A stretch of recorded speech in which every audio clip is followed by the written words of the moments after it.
Apakah kucing bisa menyebabkan gangguan kesuburan pada pasangan? Sebetulnya tidak secara langsung, tetapi yang harus diwaspadai bisa saja hal ini terjadi secara tidak langsung dikarenakan pengaruh penyakit yang bernama toksoplasma. Kita akan membahas hal tersebut hari ini. Toksoplasma adalah sebuah penyakit yang disebabkan oleh parasit Toxoplasma gondii. Parasit ini dia menggunakan kucing sebagai rumah untuk berkembang dan dia bisa terdapat pada kotoran kucing. Nah, kotoran kucing ini dapat secara tidak sengaja terinfeksi ke manusia. Misalnya sebagai contoh, ada seseorang yang baru membersihkan kotoran kucing tanpa menggunakan sarung tangan. Dia kontak langsung, kemudian dia cuci tangannya tidak bersih, tidak menggunakan sabun, lalu dia langsung makan menggunakan tangan. Nah, penyebaran kotoran kucing yang berada di tangan manusia inilah yang kemudian bisa menyebabkan dia terkena penyakit toksoplasma. Kemudian penyakit ini yang bisa menyebabkan gejala pada manusia. Kemudian yang perlu diingat juga, infeksi toksoplasma selain dari kucing juga bisa disebabkan faktor-faktor lain. Sebagai contoh, kita sering mengkonsumsi daging-daging yang mentah di mana pada daging tersebut terdapat infeksi parasit toksoplasma. Gejala toksoplasma pada manusia itu cukup luas. Tidak ada tanda yang khas yang menunjukkan seseorang bisa terinfeksi toksoplasma. Gejalanya antara lain meliputi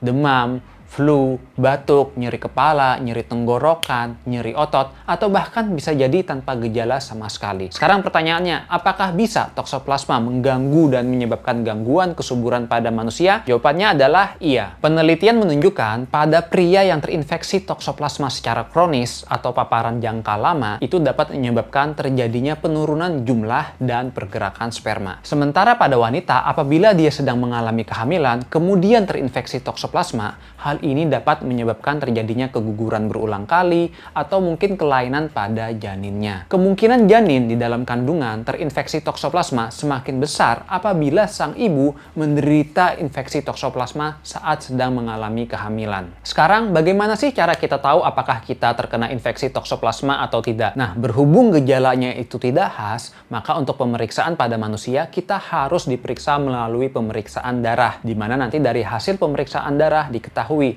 apakah di tubuh kita terdapat reaksi antibodi terkait toksoplasma atau tidak. Lebih amannya, kita bisa berkonsultasi dengan dokter untuk bertanya apakah kita memerlukan pemeriksaan toksoplasma atau tidak. Untuk mencegah kita terinfeksi oleh toksoplasma, maka sangat penting agar menjaga kebersihan. Sebagai contoh, kita rutin mencuci tangan dengan bersih, menggunakan sabun setelah membersihkan kotoran kucing, kita menggunakan sarung tangan saat membersihkan kotorannya, kemudian kita menyediakan tempat dan rutin kita ganti pasirnya.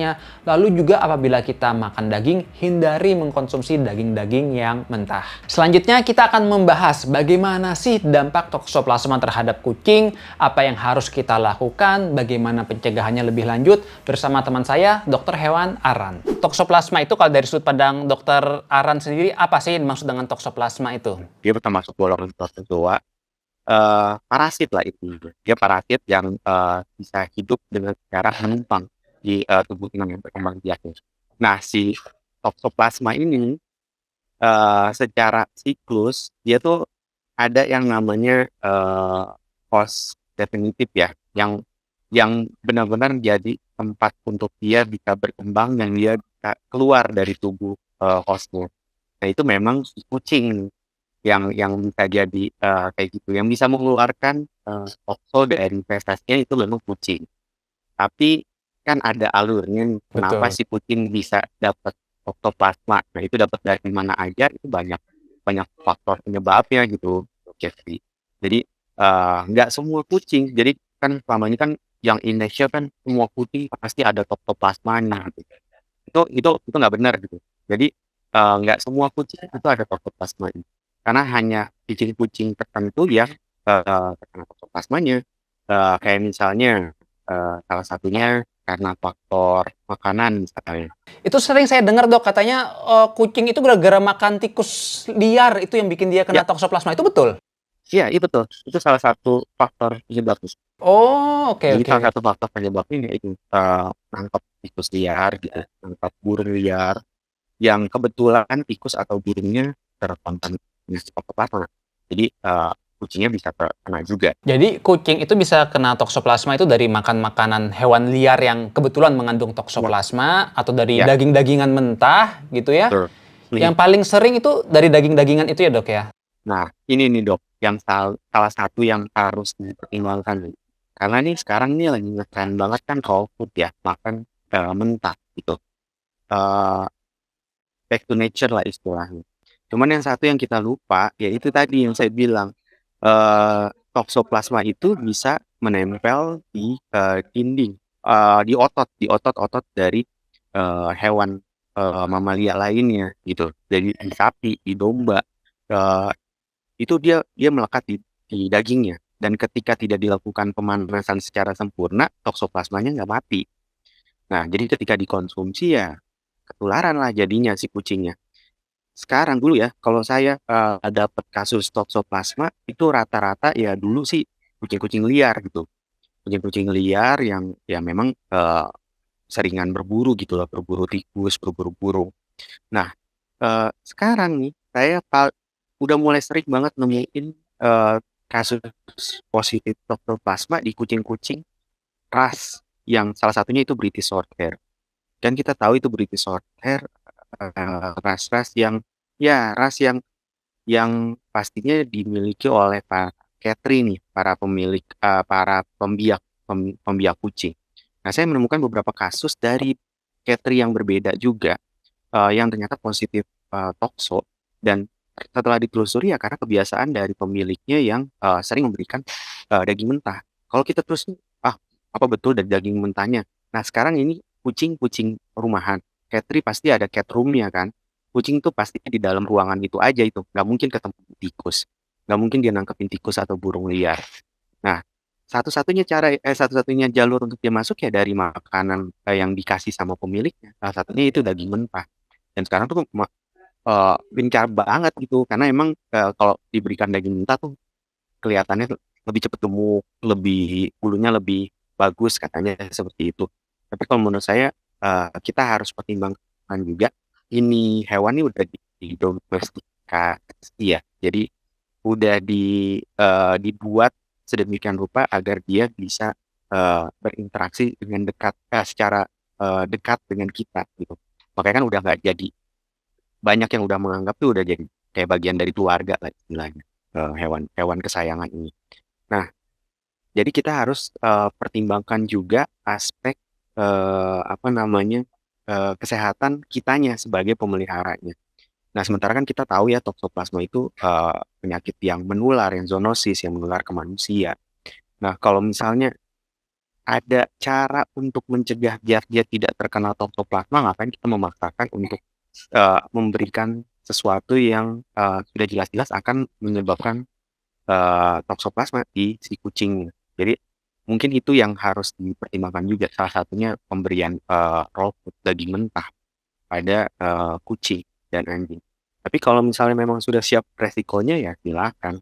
Nanti kan resikonya tahu sendiri tuh kalau di manusia nanti dokter Jeffrey kan akan jelasin tuh apa aja sih efeknya toksoplasma di manusia dan ya mirisnya tuh ya nanti ending-endingnya pasti kucing juga yang disalahin Betul. karena yang udah jadi yang udah jadi apa eh yang udah jadi gosip internasional gosip nasional itu kan kucing bikin bikin mandul ya. Nah, jadi ya ujung-ujungnya endingnya kucing juga bakal disalahin padahal nggak dulu karena kucing dan pasti dok Jeffrey mungkin banyak dapat eh, banyak baca literatur atau case yang di mana manusia yang sebenarnya nggak ada kontak langsung dengan kucing juga bisa kena toksik positif kan. Nah, itu salah satunya kan karena faktor hygiene sanitasi orangnya juga gitu. Jadi nggak bisa melulu si kucing dijadikan permasalahan. Jadi intinya di daging mentah itu yang paling sering bikin jadi kayak pintu masuk tokso masuk ke si kucing. Oke. Tadi udah membahas tentang masalah kucing, kalau ternyata semua kucing itu juga rawan ternyata ya. Nah, sekarang penyebaran dari kucing, itu tuh apakah dia bisa melalui bulu? Itu mitos atau fakta tuh dok? Kalau toksoplasma bisa melalui bulu kucing? Sebetulnya apa ya? Karena namanya kontaminasi ya bisa bisa di mana aja sih ya dok ya. Mm-mm. Namanya kontaminasi dari si toksoplasmanya bisa aja dia nempel di bulu, bisa aja dia nempel di eh, bahkan bisa nempel di kasur kita, di sofa kita, di karpet kita ya bisa aja gitu. Kalau misalnya ada pupnya yang terkontaminasi toksoplasma terus tertempel di sana gitu. Tapi istilahnya apa ya? Penularannya itu kan via oronasal ya. Jadi via sesuatu yang termakan. Jadi yang termakan atau yang terhirup tapi ujung-ujungnya endingnya masuk ke saluran cerna. Jadi jalur masuknya kan dari saluran cerna. Jadi nggak nggak melulu karena bulu kucing gitu. Ya nggak melulu karena bulu kucing, tapi bisa bisa aja kalau misalnya kebetulan kucingnya positif dan terkena fesesnya badan apa bulunya terus berterbangan terus kemakan sama kita itu bisa aja. Oke. Nah, sekarang masalah toksoplasma, itu bisa kena anabul yang lain nggak seperti anjing? Tadi kan katanya kalau domba di otot. Nah, kalau pada anabul-anabul lain Bisa, seperti anjing juga bisa bisa, sama? bisa, bisa. Tapi ya itu tadi bedanya sama si kucing tuh kalau kucing kan dia bisa ngeluarin ya, Mhm, bisa ngeluarin via feses ya. mhm. Nah, tapi kalau si anjing ya sama kayak domba, dia nempel di otot. Oh, jadi nggak bisa nularkan ke manusia via kotoran Ya, ya? dia nggak menularkan via kotoran. Dia manusia bisa tertular kalau makan dagingnya. Makan dagingnya yang tidak dimasak secara sempurna Oke oke. Berarti memang gitu. kucing ini yang benar-benar beresiko ya, karena dia bisa mengeluarkan di kotorannya? Bisa mengeluarkan. Mhm. Ya, bisa mengeluarkan. Itu juga sebenarnya yang jadi ininya, Dok. Jadi apa? Jalur kontaminasi ke manusianya kan ya kayak misalnya kucing liar kan nggak bisa dicegah lah ya kalau untuk dia nangkepin tikus, nangkepin burung liar. Nah, sementara kucing liar kan juga pasti juga sembarangan kan. Nah, itu salah satu jalur masuk ke manusia juga lewat itu, lewat dari pup sembarangannya itu eh, dari manusianya misalnya berkebun kebetulan habis berkebun lupa cuci tangan langsung ngambil gorengan terus makan itu bisa. Atau kotorannya terkontaminasi ke sayuran-sayuran mentah, sayuran-sayuran yang sifatnya apa namanya dekat dengan tanah gitu istilahnya terus disantap tanpa pemasakan itu juga bisa lalap-lalapan gitu juga beresiko kan gitu. Nah, sekarang kalau kita curiga kucing kita tuh kena toksoplasma, ada nggak sih gejalanya? Apakah dia memang nggak ada gejalanya, atau mungkin ada kok kucingnya jadi mageran, jadi mudian, kita ada nggak sih? Secara umum gak ada gejala dok, secara umum tuh dia akan biasa aja kucingnya yang terkena toksoplasma secara umum kalau dia punya imun sistemnya baik gitu. Jadi si toksonnya istilahnya kayak cuma namanya parasit ya, dia cuma numpang untuk berkembang biak aja di badan kucing tapi nggak sampai menimbulkan eh, gejala yang kelihatan kecuali dia punya imun sistemnya turun kena penyakit-penyakit yang sifatnya imunocompromised kayak misalnya ada virus di kucing tuh namanya FIV. FIV itu sama kayak HIV-nya manusia, dia sama-sama retrovirus juga. Nah, si FIV itu feline immunodeficiency virus itu menurunkan sistem imun yang bikin jadinya tokso bisa menimbulkan gejala klinis. Nah, biasanya dia itu gejala yang paling ringan sih biasanya diare ya. Karena kan dia replikasinya banyaknya di saluran cerna. Gejala yang paling umum diare. Tapi kalau misalnya udah lebih lanjut, dia udah menyebar kemana-mana, itu liver salah satu organ yang juga cukup sering diserang sama si tokso. Jadi sering muncul gejala jaundice atau kekuningan. Jadi apa namanya semua selaput mukosanya warnanya kuning. Efek dari infeksi hati yang cukup hebat karena si toksonnya. Terus dia juga sama kayak di manusia nih mirip juga sama di manusia dia ada nyerang mata bisa menyebabkan uveitis peradangan di uvea atau bisa menyebabkan kerusakan syaraf mata itu juga bisa sampai gangguan syaraf secara umum kalau misalnya dia bisa menembus barrier di otak yang bisa menyebabkan infeksi di di otak itu juga bisa menimbulkan gejala syaraf. Nah, satu lagi ini yang tadi saya bilang yang sebelumnya saya nggak pernah ketemu ya jarang lah istilahnya ketemu di eh, kucing yang dirawat dengan baik dan kucing ras. Tapi ternyata ini sekarang saya sudah sering ketemu. Itu saya ketemunya karena apa tuh? Karena kan ini kucing-kucing dari catry, dari breeder. Gejalanya itu adalah dia setiap hamil sering keguguran kucingnya. Jadi mirip juga sama manusia. Jadi setiap hamil belum sampai waktunya lahiran keguguran atau pas lahiran anaknya stillbirth gitu. Jadi udah dalam kondisi yang udah mati juga. Jadi apa namanya?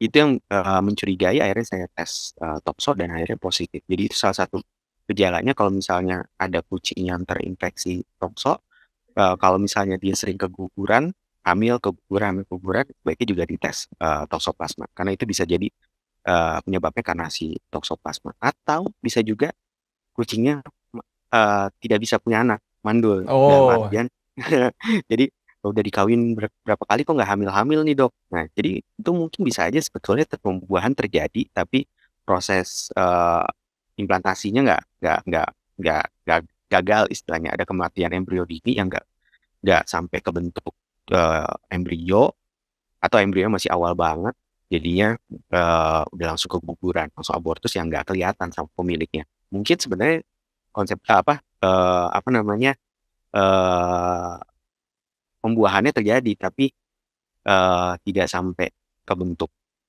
perkembangan embrio yang lebih lanjut lagi karena ada infeksi jadi itu yang juga harus diwaspadai rupanya mirip banget sama manusia. Intinya nggak ada mirip gejala yang khas banget gitu ya. mirip nggak ada Iya, yang khas kan betul ada beberapa penyakit yang parasit dia khas banget tuh di iya manusia. Kalau tokso memang iya dia nggak ada yang khas. Ternyata kucing juga sama nggak khas dan bisa bikin keguguran berulang juga ya. betul Jadi betul mirip-mirip dengan manusia. mirip mirip Nah, jadi kita nggak bisa tahu tuh pastinya kalau cuma nilai dari gejala ya. Berarti perlu ada pemeriksaan. Pemeriksaannya itu dengan apa dok? Kalau ingin tahu kucing kita ada tokso apa enggak? kalau yang simple sih di kita kedokteran hewan tuh dia udah banyak tes kit ya dok.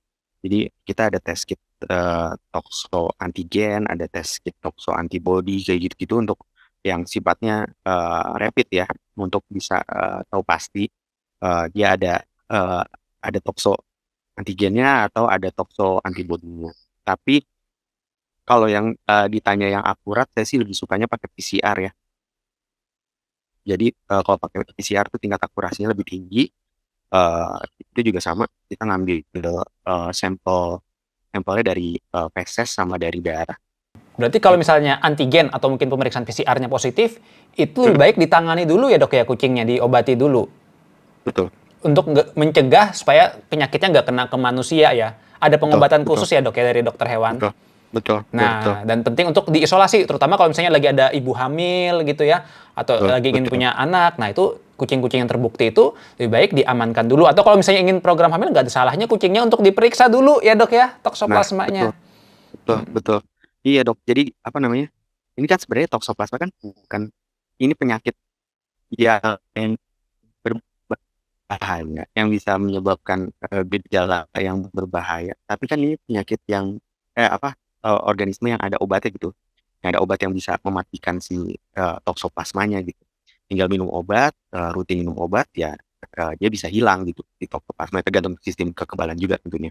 Jadi kalau misalnya memang ada lagi promil gitu, lagi program hamil ya sebaiknya gitu lakukan kitanya tes dulu ya kan kita tes dulu udah ada positif tokso atau enggak terus hewannya kita tes kucingnya kita tes terus kalau udah negatif semua ya nggak usah dipisahkan Betul. ininya si kucingnya yang penting jangan adopt kucing baru terus jangan jangan rescue kucing dari luar sebisa mungkin ya mungkin nggak pegang-pegang dulu lah walaupun misalnya punya hobi rescue atau street feeding kucing-kucing liar ya sebisa mungkin nggak usah dipegang-pegang dulu kalau mau kasih makan aja tapi nggak usah disentuh-sentuh dulu ya namanya kan kita lagi hamil ya biar biar lebih aman aja gitu jangan sampai nanti kita nyesel terus ujung-ujungnya kita malah jadi nyalahin kucing padahal kan kucingnya Betul. juga nggak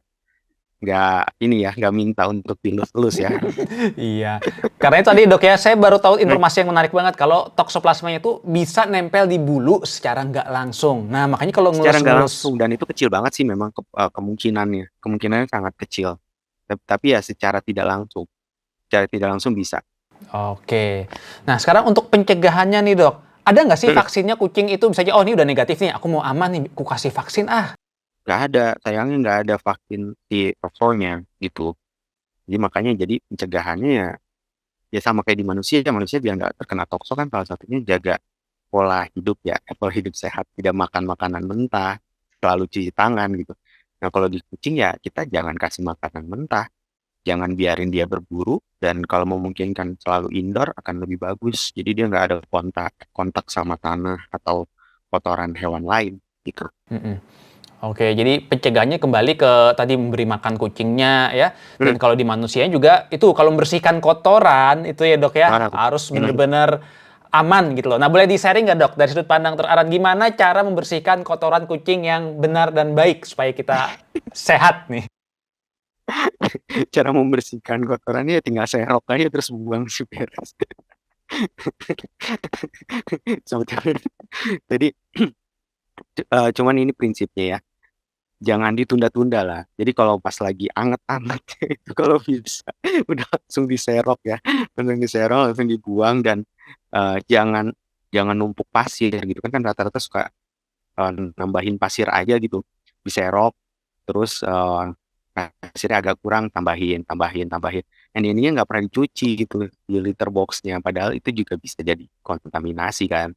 Jadi kalau saya sih lebih suka ya, saya serok, tapi saya nggak tambahin. Sampai nanti udah tinggal sedikit, baru saya buang semua total, dan saya bersihin total dia punya ininya. Paling enggak seminggu tuh harus 2 sampai 3 kali dibersihin dia punya litter boxnya, dibersihin total. Kalau yang nakal nih dok, kucing saya tuh dulu sering berak di kasur itu dok. Bangun-bangun kok bau ya, rupanya berak di kasur. Itu gimana dok tipsnya itu dok? Sebetulnya kan itu ada penyebabnya, dokter. Jadi eh, dia itu kan sebetulnya hewan yang sangat menjadikan defekasi proses pup itu sebagai proses yang sakral ya buat mereka. Jadi banyak banget aturannya nih dari mereka nih. Aturan untuk masalah pup dan buang air itu. Jadi dari mulai litter box, pertama litter box harus selalu bersih. Jadi kalau misalnya kita telat bersihin dikit, biasanya mereka udah mulai nyari-nyari tuh tempat sembarangan, di sembarangan atau pup sembarangan.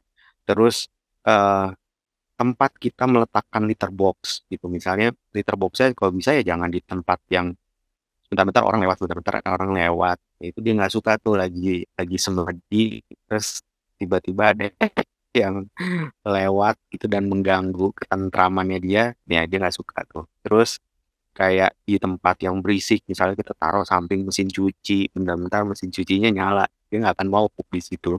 Terus tempat yang terlalu terbuka, istilahnya eh, terlalu tertutup dia nggak mau, yang terlalu tertutup di mana dia nggak bisa lihat sekitarnya, tapi terlalu terbuka juga dia nggak mau. Jadi banyak-banyak aturan-aturan kayak gitunya tuh yang harus diikutin gitu.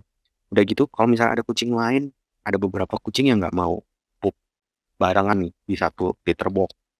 Jadi harus punya lebih dari jumlah si kucingnya. Itu yang aturan-aturan kayak gitu yang benar-benar harus diikutin. Dan kalau kita lihat pasti kita tahu. Karena saya dulu kucing saya juga pernah nakal kayak gitu ya, di sembarang di kasur atau di sofa atau di setelah ditelusuri waktu itu kucing saya ternyata dia nggak suka litter boxnya. Litter boxnya kan saya pakai yang ketutup ya, dan itu ada pintunya. Nah pintunya itu mengganggu buat dia. Istilahnya kalau dia udah masuk ke dalam, pintunya ketutup, tuh kayaknya ngap banget kayaknya di dalam. Akhirnya saya copot pintunya. Gitu pintunya dicopot, jadi cuman tutupannya itu aja, dan itu dia lebih nyaman, dan akhirnya nggak pernah lagi pup sembarangan. Jadi kitanya yang harus cari tahu nih, kenapa nih dia pup sembarangan. Apa dia nggak suka sama litter boxnya, apa dia nggak suka sama tempat litter boxnya diletakkan, atau nggak suka sama bau kucing lain yang nempel di situ. Harus kita yang cari tahu. Iya, rupanya kucing juga sangat picky banget ya, kayak manusia Ya, ya. ya, namanya juga majikan ya. Iya, kita sebagai babu ya harus nurut dengan majikan dan mengerti apa Betul, yang dia minta. betul, betul. Oke, itu aja. Terima kasih banyak ya Dokter Arannya. Edukasi tentang masalah toksoplasma kucing udah lengkap. Kita bahas dari penyebab sampai pencegahannya itu tadi ya.